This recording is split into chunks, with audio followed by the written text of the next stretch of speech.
All right. Good morning, Rebecca. How's it going? Good, Marianne. Glad to be here with you today. So today we're going to be talking about civic engagement, advocacy, and we'll end with a little bit of politics, which I think we're both looking forward to. I am looking forward to it. I think that there can't be anything more important than advocacy and leading into the communities that we live in. And I don't think it's something we talk enough about as nurses, but you and I both have relatively interesting lives external to nursing where we spend a lot of time in civic engagement. So I think it's just time that we talk about it.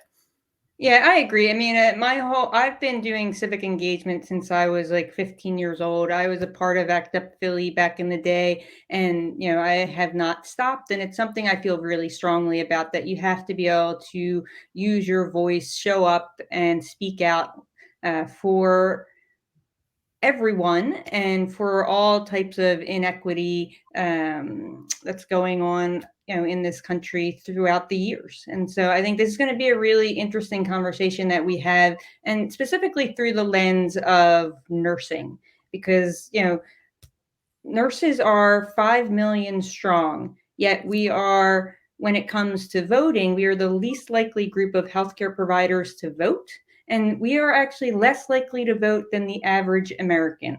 It's so disheartening, and I'd love to get your take on that. Well, Marianne, I think you make a really good point that, 5 million, largest workforce in all of healthcare, largest workforce actually in the entire United States. There are more nurses than there are teachers or police officers or any other one, but we don't vote. And I think the reason is largely when we're in school, we're taught that we're the advocate for the patient, but I don't know if we've ever been taught that actually we're an advocate for ourselves and our voice, and we have a civic responsibility to get out there and vote.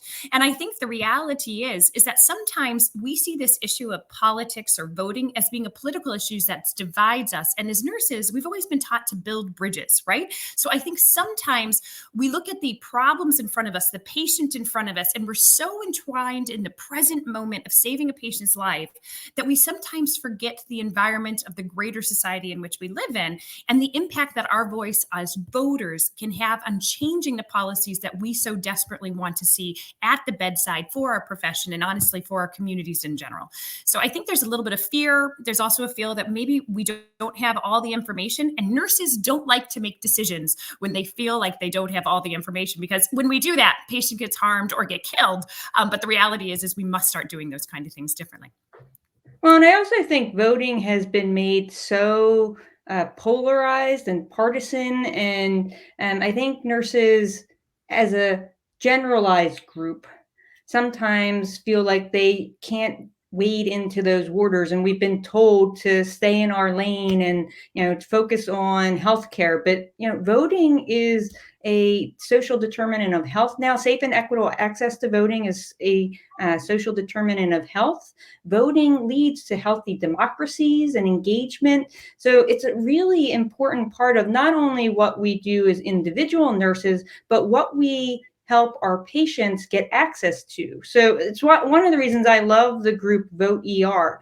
They're really trying to help nurses and other healthcare professionals register patients to vote, because voting is such an important action. It is one of the key things you can do as an individual in this country to make your voice heard and make a difference. And it does make a difference. At the last election in 2020, 7 states hinged on a difference of less than 3 percentage points. Like, that's huge. That means your vote does count. And I know that a lot of people think I'm just one person, my vote really isn't going to make a difference. And these days, it's just not true. There are local level elections and federal level elections that hinge on every single vote. 100%. And the truth is, it's the only place that every American is truly equal. When you walk into that voting booth, it doesn't matter how much money you have. It doesn't matter your race, your ethnicity, your identifiers in life. It means that your vote counts equally to every other person next to you. And that is the foundation of democracy. That's what makes this country great, is that we are government for the people, by the people, and we allow for every individual, regardless of denomination, how much money they have, the access to having equal access to deciding the future of our government and the future of this country. So Marion and I feel very strongly, get out and vote. If you want to help others vote, help them register to vote. Go to voter.com and learn how you can help your patients in your hospitals, in your community, sign up to vote. Because the truth is this next election, which we're going to talk about in a little bit, is probably the most important election of our lives. And it's important for us as nurses to have a voice in this conversation. Yeah, I couldn't agree more. And, we have Vote ER scrolling on the bottom. And if you also, as a nurse or a healthcare provider, you're not registered to vote, you need to figure out where your voting site is at. You can go to usa.gov/register to vote. You can find your individual state rules there and learn more about how to register to vote. It could not be easier to vote these days. In a lot of states, you can mail in your ballot if you don't want to go to your polling station, which I love my polling place. I love voting. I voted in every election. It is one of my most favorite empowering things I can do for my country is to show up with other people and cast my vote. I I love have it. to tell you guys, and for people who've never voted, what you're exactly describing is when you leave there, I have to tell you to what Marion's saying. It's this moment where there is pure joy in what you did. You felt like you did something that day that mattered. And I don't know if let's be honest, every day nurses wake up and go in and they do things that matter. But the truth is it's a different kind of mattering for the future of our country. And so I don't want you to fear going and voting. I don't want you to believe all the hype sometimes that makes it look like there's thousands of lines you're never going to get through. But the truth is for the history of our country and for the future of it, we need more nurses voting and we want you out there doing it. And actually, Marion, I think it's a good time for us to talk a little bit about what nurses are doing in this space around voting and nurses running for office. Because there's a lot of exciting stuff going on. More nurses than ever looking to run for office, more nurses engaging in politics, but still well in the minority of course, the relative to the size of our profession in the country. But there is engagement. So there is this group, Marion, should we dive into Healing Politics, which is Yes, let's talk about it. awesome. So Healing Politics group of nurses came together to put bipartisan training together to help nurses learn how to run for office. I had the pleasure of attending their inaugural program down at Duke last year. It was a great group of Republicans and Democrats led by nurses to sit there and say, hey, if you ever thought about running for office, this is how you could do it. And let's talk about that for a second. It's no secret, I am very vocal about my left-leaning politics. But getting your going out and voting and running for office and Healing Politics, that is inclusive of both parties and all individuals who want to make a difference for your country. And I am all about that. I don't care if you're a Republican, Democrat, Independent. If you are out there as a nurse showing up, making a difference, voting, running for office, supporting candidates, I think that is seriously one of the best things you can do, regardless of your political affiliation. So, again, with whether you think that this is all about one side versus the other or not, it's really about us all coming together and showing up for what we believe in to help make this country a better place. Now, Yes. that being said, we're going to talk about some of the upcoming election and what we think about that. But in general, really do appreciate when nurses show up and do what's right for this country.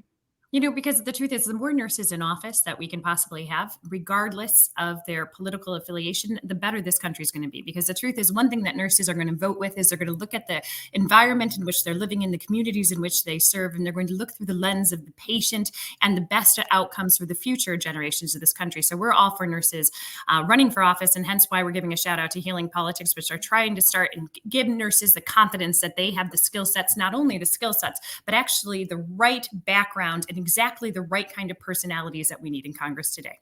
So we can take a look at that. Right. And who better to run for office? Nurses really understand not just the medical side of it, but really the social public health side of what's going on in our communities. Nurses are working, living in these communities with our patients, with our community members, and really, again, understand what's going on out there. And I say it all the time. I really believe that had nurses been leading the charge with the pandemic, things would have gone very differently. And so nurses have this depth of knowledge and experience that really is unparalleled in many different areas, not just healthcare, because of where we're situated and all the different problems that we deal with on an individual and social level. And so running for office makes so much sense for nurses because we already have that knowledge and experience of what our constituents would be going through. Exactly. And and there's give a shout out. A couple for the first time that we're seeing a real contested race. We have Bethany Hall Long. She is the Lieutenant Governor of Delaware. She is running to be governor of the state of Delaware. And in this race, if she gets elected, she will be the first nurse ever elected as a governor of a state. This is a very exciting race. We'd encourage you to look into it. She's very easily accessible. Definitely check her out. And Marion, who else do we know right now that is running for office? Because there's a couple other really interesting candidates out there that are nurses across the country.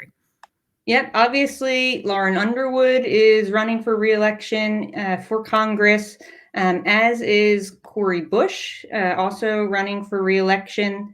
And then I do want to shout out my colleague and local nurse, Tarek Khan, who is fundraising right now for an upcoming campaign. He's not actively running for reelection right now, I don't believe, but is starting to prepare for a couple years from now. So there are a lot of nurses who are starting to run for these different local and state offices, federal offices. So we really want to support nurses who are, like we said, going out there and really trying to use their professional experience to better lead this country.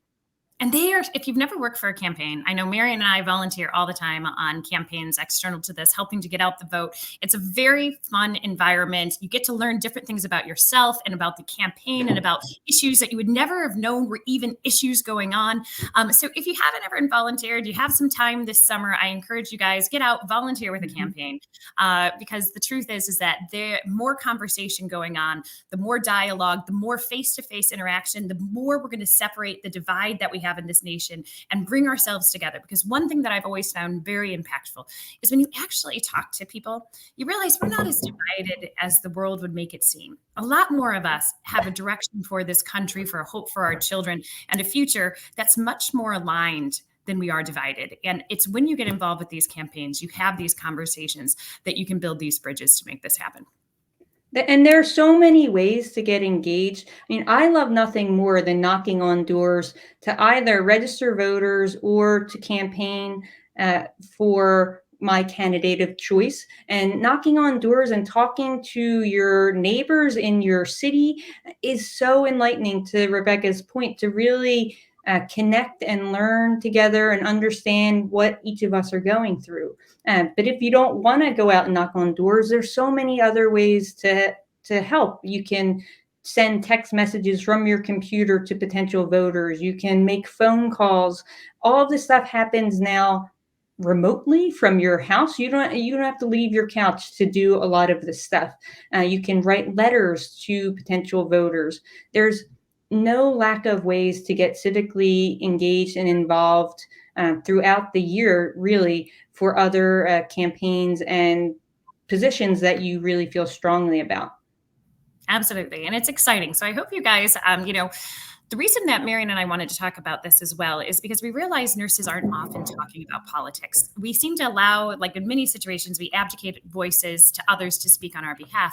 But it's really important for us, I think, for Marion and I to talk about that our lives has always been about sort of taking action. And Marion and I have taken action in similar but different ways, where when in my history, when I've seen a problem, I tend to form something. I start a group, I start an association. I sit there and say, we're going to do these kind of things that are going to change the problems that I see in the world. And those things started both with everything from, when we ran a hackathon to SANCL to, the Commission for Nurse Reimbursement to now nursing and STEM movement. To me, the idea that if you're just thinking about things and you're realizing, why is nobody doing anything about this?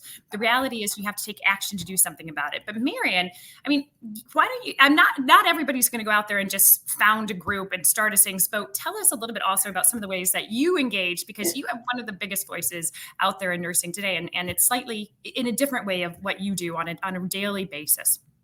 Yeah, I think similar to you, I always try to be the person who does the thing. When somebody says somebody should really be doing that, like, well, I can be that somebody. I've helped organize the March for Science in Philadelphia back in the day, and started a nonprofit that helped people raise funds to pay for medical expenses. Like, I feel like I need to be that someone, but not everybody feels comfortable being that someone. But together as individuals, we can take collective action, and together we can be that someone to make a difference. And that's where, being civically engaged comes into play. Like, it's every individual out there doing the same thing for a candidate or for a cause that really makes a difference and moves the needle. So you don't have to be that individual by themselves, but together, individually, you make the biggest impact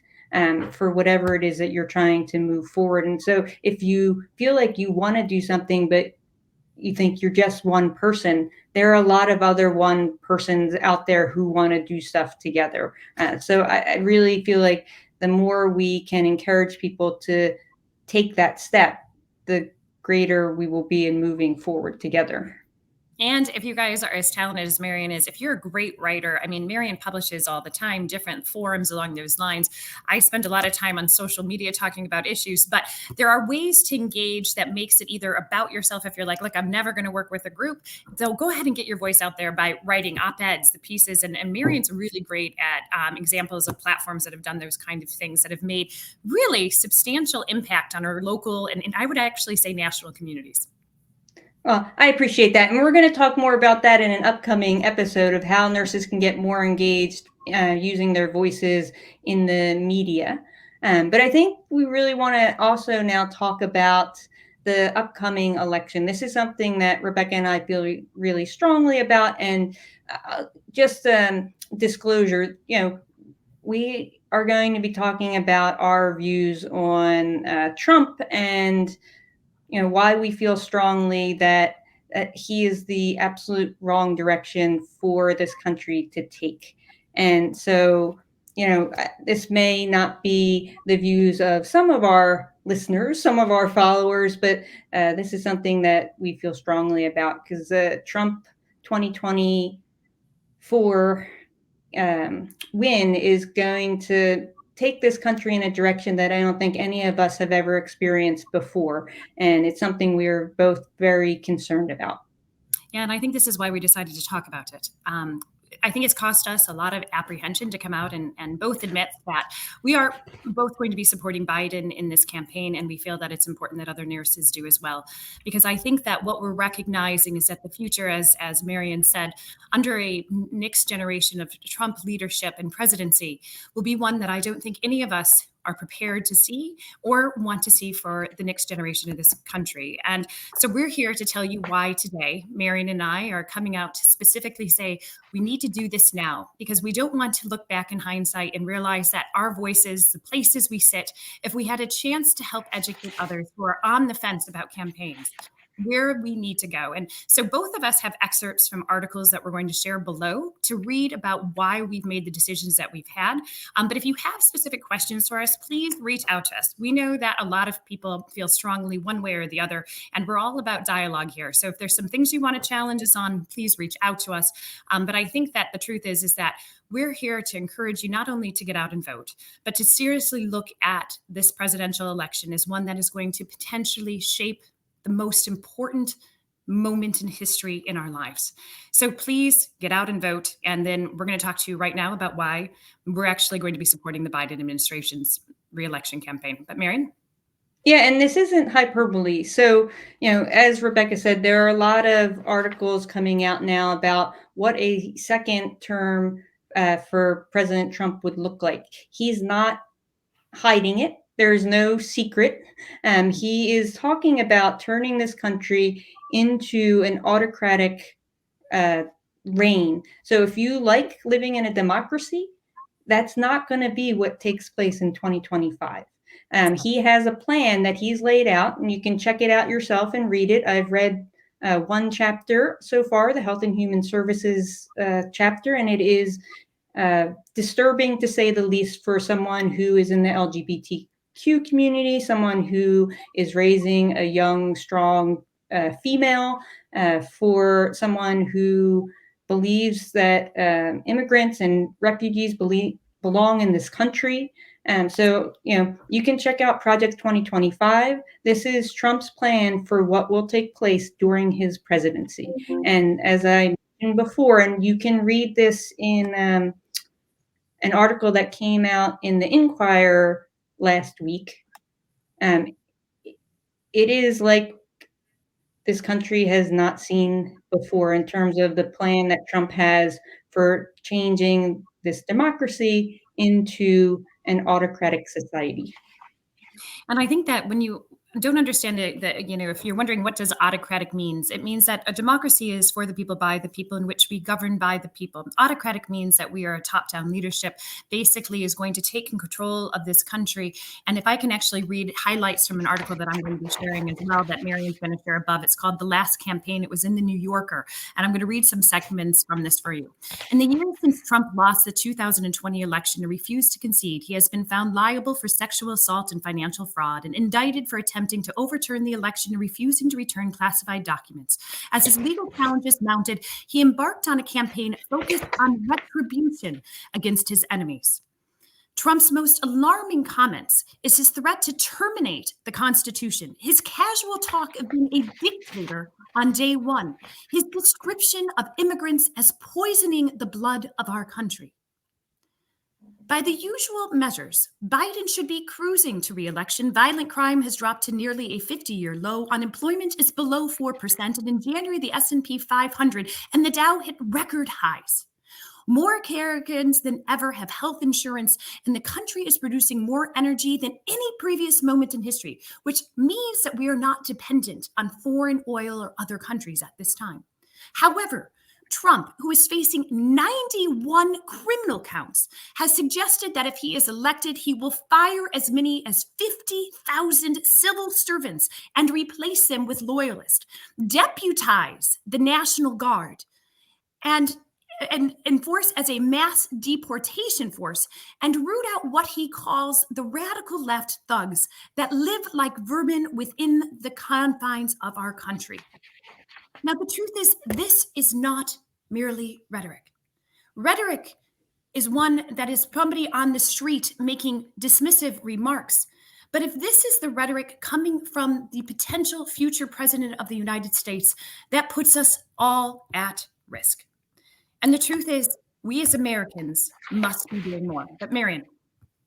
Well, and I want to just lay out some of the things that he is planning, again, in the Project 2025 document, which is 1,000 pages. And again, not secret. It's online. Anybody can look at it and read what direction Trump wants to take this country.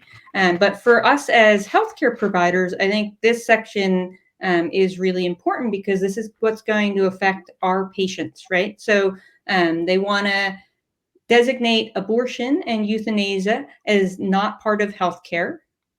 They want to make sure that we know that bodily integrity is rooted in biological realities, not ideology.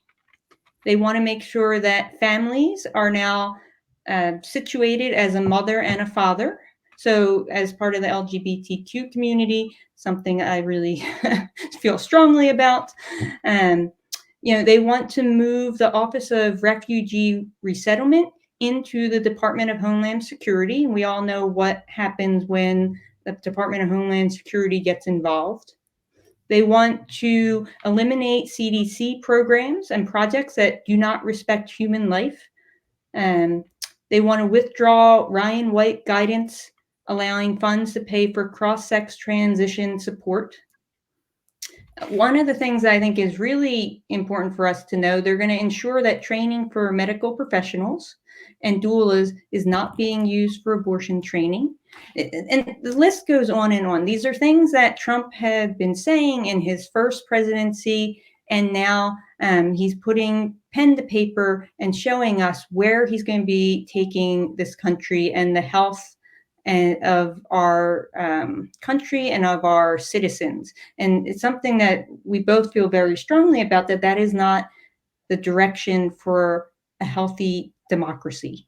No, And he does not want a democracy. No, it's rolling back freedoms for so many different aspects of our population. Less freedom for women, less freedom for LGBTQ communities. All of these are failures.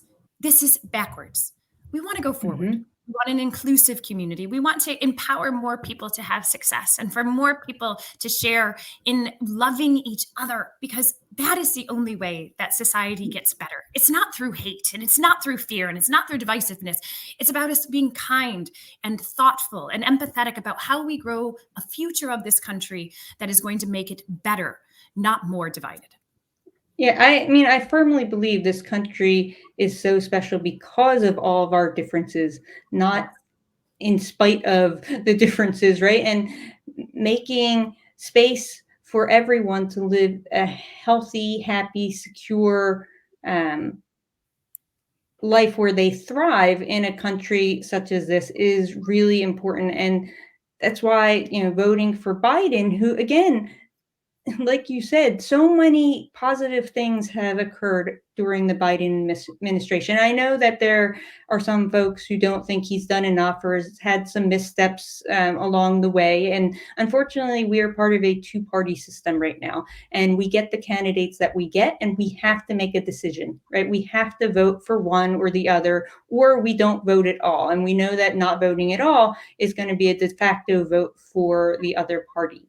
And so if you want to make your voice heard, if you want to live in a democracy, if you want to live in a country where you have access to safe healthcare, you have choices for who you can love and who you can marry and who you feel you are as an individual and the gender you want to represent, then you need to vote for Biden, because Trump will not allow those things to take place moving forward.